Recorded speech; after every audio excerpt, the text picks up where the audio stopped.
पूर्वांचल के रण में भी बीजेपी ने महिला वोटरों को सहेजने के लिए पूरी ताकत लगा दी है।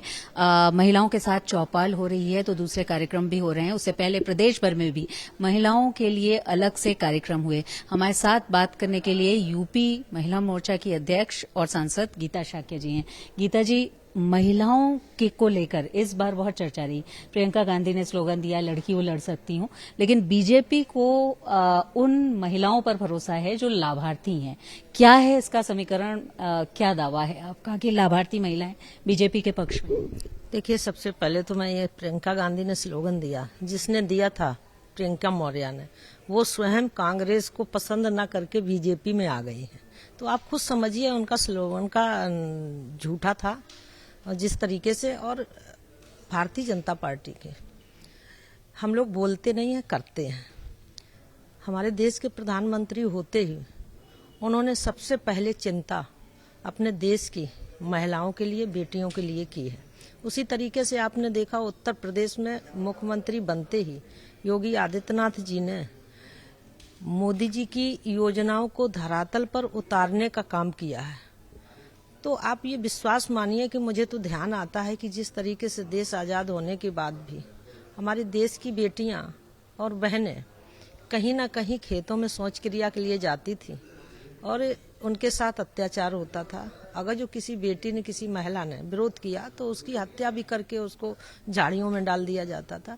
ये सब चिंता, हत्याएं तो रोकी गई, उनके साथ अत्याचार होता था वो भी रोका गया।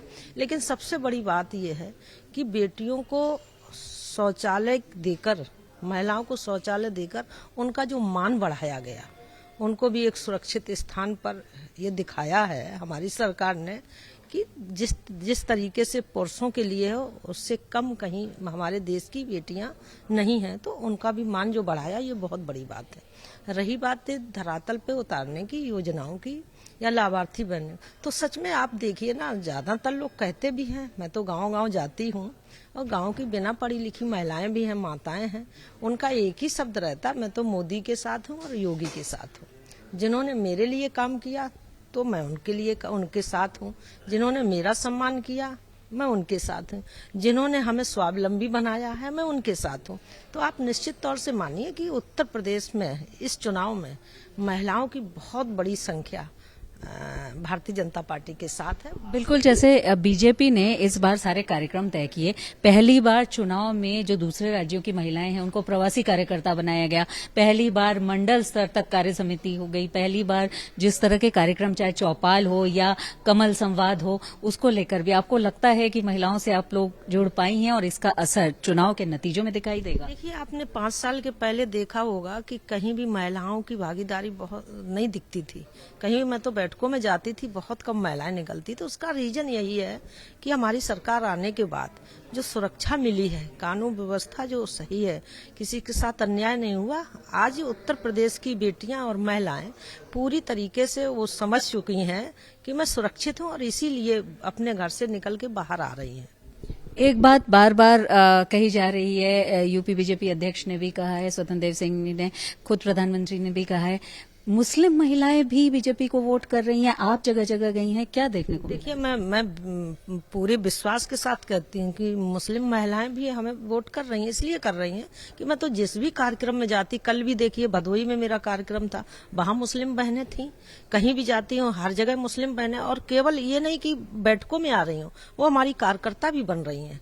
कार्यकर्ता बन के मैं आपको बता दूं, एक बिधुना के पास एरवा कट रहा है, याकूब खान एक लड़का, मुस्लिम लड़का, उसने धर्म परिवर्तन करके हिंदू बन गया। उसने अपना अभिनय आर्या करके नाम भी रख लिया। तो कहीं ना कहीं देखिए, मुस्लिम समाज के लोगों को लग रहा है कि जो विपक्ष, जो दूसरे दलों के लोग हैं, वो इस तरीके से भड़काते थे। लेकिन 5 साल की सरकार आने के बाद उत्तर प्रदेश में कहीं भी मुस्लिम हिंदू दंगा नहीं हुआ। तो वो समझ चुके हैं कि बीजेपी मेरे लिए खराब नहीं, बीजेपी सबका साथ सबका विकास पे ही काम कर रही है। पूर्वांचल को एक तरह से जातीय राजनीति का गढ़ माना जाता है। अखिलेश यादव की भी जो असली, जो उनकी आस है या उनकी परीक्षा है, वो भी पूर्वांचल में होगी, क्योंकि यहाँ जातीय राजनीति या जातीय समीकरण बहुत ज्यादा हावी है। आपको क्या लगा है कि यहाँ पर किस तरह का? देखिए, 5 वर्षों में हमारी सरकार ने उत्तर प्रदेश में जाति बंधन तोड़ दिया है। और आप विश्वास मानिए, आप पश्चिमी उत्तर प्रदेश में, पूर्वी उत्तर प्रदेश में आप देखिएगा 10 मार्च को कि हर जात समुदाय के लोग वोट दे रहे हैं। अखिलेश जी को अपने आप महसूस होगा कि उन्होंने यही तो किया था ना। अभी तक उन्होंने कहा, नाम तो दिया समाजवाद, पर उन्होंने जातवाद किया, जातवाद पे परिवारवाद किया। लेकिन हमारी सरकार ने जातवाद से उठ के काम किया। किसी भी जात धर्म समुदाय के लोग हों, सबके लिए योजनाएं बनाकर सबको काम लाभ देने का काम किया है। किसी के साथ भेदभाव नहीं किया।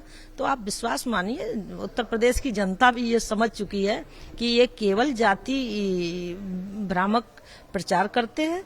मेरे लिए बीजेपी भी अच्छी है, काम कर रही है। ममता बनर्जी भी आई हैं उनके समर्थन में।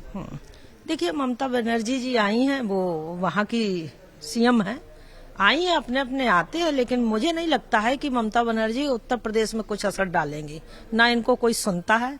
मैं भी वहाँ जा रही थी आरती पर, जब ममता बनर्जी थी, तो मुझे तो कहीं कुछ नहीं दिखा कि उनके पक्ष में कुछ लोग कुछ भी हो।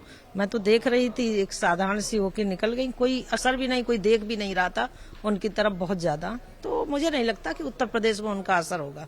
दावा कितनी सीटों का है? देखिए, मैं दावा तो नहीं बता सकती, लेकिन हाँ, ये मैं आपको विश्वास के साथ बताती कि बीजेपी फिर उत्तर प्रदेश में पूर्ण बहुमत की सरकार बनाने जा रही है। शुक्रिया बातचीत के लिए। तो ये हैं गीता शाह के सांसद और यूपी बीजेपी महिला मोर्चा की अध्यक्ष।